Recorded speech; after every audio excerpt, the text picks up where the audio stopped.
Hello everybody, I'm Gwen Campbell-Mindes. Welcome to Gwen's Bookish Ramblings, and oh, look at that, some non-fiction. It's been a hot minute since I did some non-fiction. So, How the Irish Saved Civilization by Thomas Cahill is... Kyle, I don't know how to pronounce Irish names. They always have weird vowels and unnecessary vowels and strange things. It's a thing to do with the Irish. Anyways, Scottish too. Gaelic has an unfortunate heritage of causing people to add all kinds of things that were not meant to be written in Latin letters, having been written out in Latin letters because the people who decided to use Latin lettering to write out a non-Latin language have not been particularly intent on, how shall I put it, being phonetically accurate. I grant the gutturals, the ch sound, really has no Latin translation, rather, because the English written language is Latin lettering, as are most of the Western languages are written out in Latin lettering, but the point is that wasn't really ever meant for writing out Gaelic,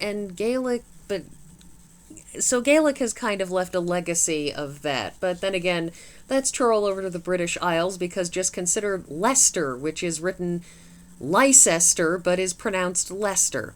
Anyways, that's not about this book. This book, yes, the untold story of Ireland's heroic role from the fall of Rome to the rise of medieval Europe. This book, to an extent, of course, he's giving a disquisition on the Irish saving civilization, but you have to consider with the caveat that what he means by civilization is he saved Western civilization from being lost. Not that not that the Irish saved civilization. There was civilization in China. There was civilization in South America. There was civilization in the Middle East. If you're talking about, places with large buildings and complex societies that have writing and complex societal structures and art and so on and so forth, you had those in a lot of places. It was just something that had fallen apart in Europe with the fall of the Roman Empire. Because the Roman Empire, they had taken over vast swathes of Europe and various other regions. They had an extremely large reach, all things considered. And when the empire fell apart due to various complicated issues, he goes into some of that. It meant that the entire social structure that the Romans had been developing fell apart, and that included the falling apart of things like higher education. Because the fact of the matter is that art and complex music and a whole bunch of other things only happen when you have the leisure time to do that, when you have enough people doing menial jobs that somebody can afford to take the time to write a complex disquisition on whether or not they truly exist in the real world, because the only thing that you truly know is that what you think is an existing thing, and so that you do think, is I think, therefore I am, and all of that. Somebody taking the time to write about that, or to write about the concept of idealized forms in some nebulous, perfect reality as run by a greater power, or any philosophical idea that requires somebody to have the free time and space to sit around and think about that kind of stuff. Because if you don't have the time and space to sit around and think about it, you're not coming up with those ideas, because these are ideas that require a person to sit down and think and think and think and think some more. You have to think all the way through to the end of it, and for that, you need time and space, you need civilized society. If you're going to come up with complex art, you need somebody who has the free time and space to develop the skill to make complex art. Something like this here, which is the Dying Gull, which is apparently a Roman copy of a Greek statue. You don't make things like this unless you have the time to sit there and saw away at your at whatever stone you're carving in. If you don't have the time to, sculpt whatever wax sculpture that you're going to coat and then make a, lost wax bronze cast, however you're making this, if you're making this, you have to have the free time in which you are not making food and fighting off angry animals that are trying to eat you and just struggling to keep warm and keep a roof over your head. You only can do this if none of those things are happening. And when Rome fell apart, when the Roman Empire fell apart, you lost a lot of that. And the problem with that, and with having the so-called barbarians at the gates, is that things happen like books get lost because people have more important things to do than worry about preserving some book that maybe this has the greatest philosophical writing in it of all time, but frankly right now you're more worried about freezing to death. You are more concerned about the, philosophies of not dying, and any philosophical concepts are going to be much more immediate and practical, like, whether we should be executing this guy for his crimes or not. Abstruse, complex thought is just not really an option.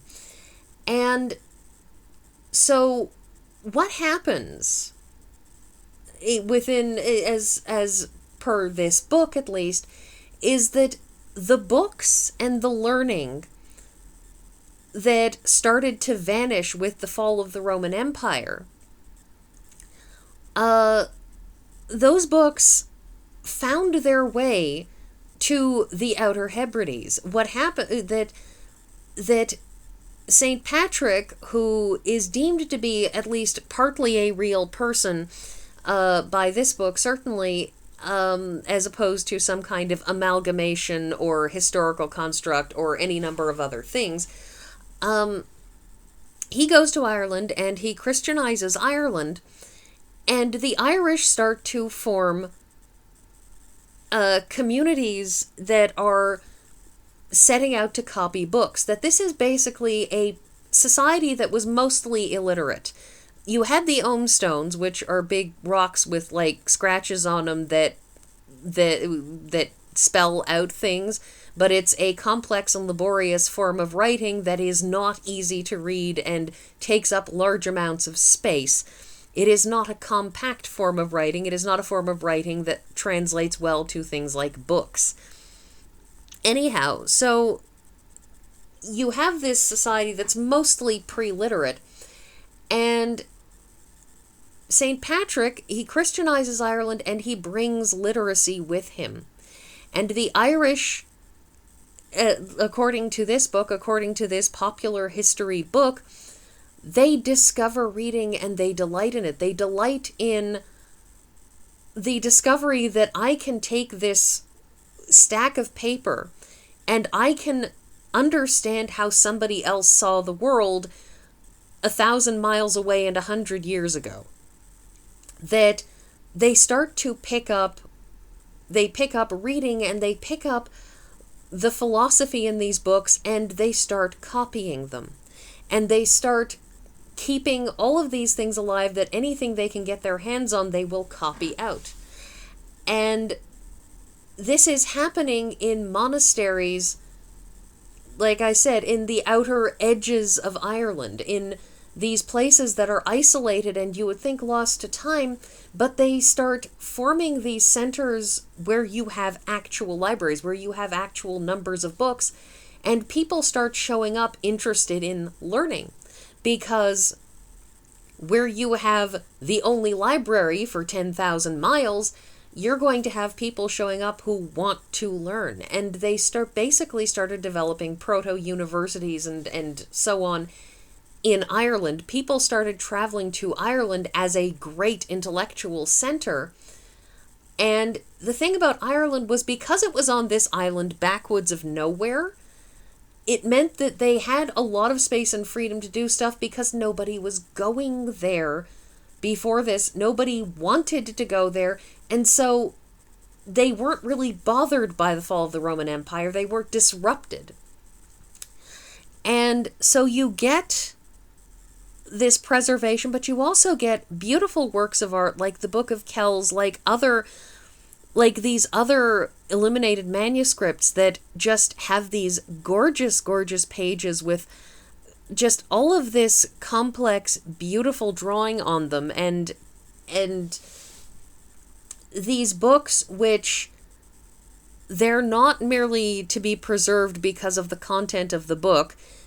You know, there'll be a Bible or a Book of Hours, and a Book of Hours is a Book of Hours, and a Bible is a Bible. But this is not just any Bible. This is not just some King James that you pick up at, you know, some cheap bookstore because you can get a copy of it. This is a genuine work of art, and they were illuminating these manuscripts and making just these wonderful, gorgeous things. He has a black and white of another Cairo from a different book. I don't recall offhand whether one is the Book of Kells and the other is not, or vice versa. But you look at this Cairo, look at how complex that is. Look at how fantastically beautiful that is. Illuminated manuscripts are very much a creation of incredibly bored monks, but at the same time, these were monks who were super interested in reading and super interested in what a book could teach them. And so they copied everything. Now, it's not that all of Roman, you know, literature and thought and whatnot would have been lost if it weren't for the Irish. A lot of this stuff got found in, you know, Muslim hands, because the Muslims were one of the most cosmopolitan societies in the world during the Middle Ages. They were, you know, they stepped in, and in point of fact, Thomas Cahill makes the point that if the Irish had not done this, it's entirely possible that the Muslims would have stepped into the breach and become the foundation of modern society. But because the Irish did show up, because the Irish made sure that there was the Carolingian Renaissance in the Middle Ages, because they made sure that these books survived in the West rather than in the Middle East, the Renaissance happened without the intervention of Islam, and without Islam being the only provider of civilization. Now, whether this is a good thing or a bad thing, you know, you can choose your side in history.